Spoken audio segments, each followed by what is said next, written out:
Not all sound is music, but all music is sound. The first is how sound impacts cells in the body.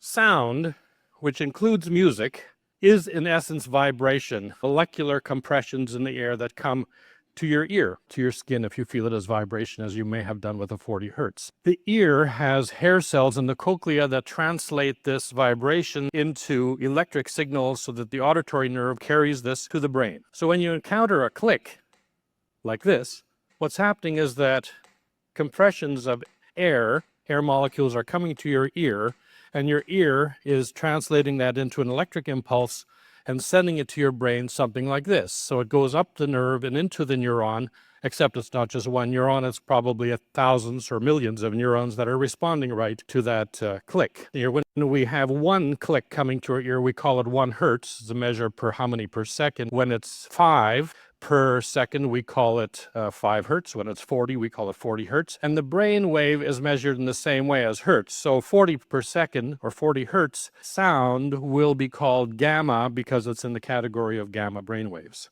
Brain waves are important to issues of health. What we know about the brain is that although there are millions of neurons, they're not just randomly firing unconnected.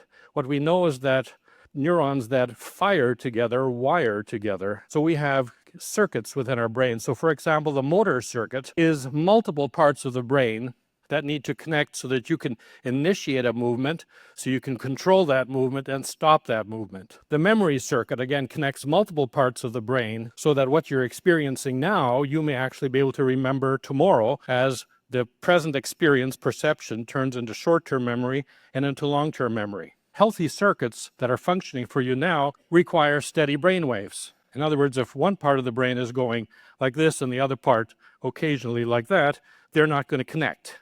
The circuit will not work. And what we know is that the frequency at which neurons like to connect and respond most easily is around 40 hertz.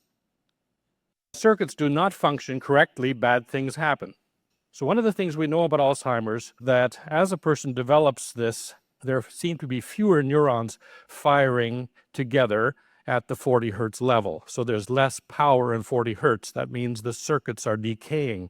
We also know, of course, that sound stimulation increases 40 hertz firing, and so we can increase the number of neurons firing at 40 hertz and hopefully restore those circuits. Like Alzheimer's or Parkinson's or depression, write a prescription for sound stimulation.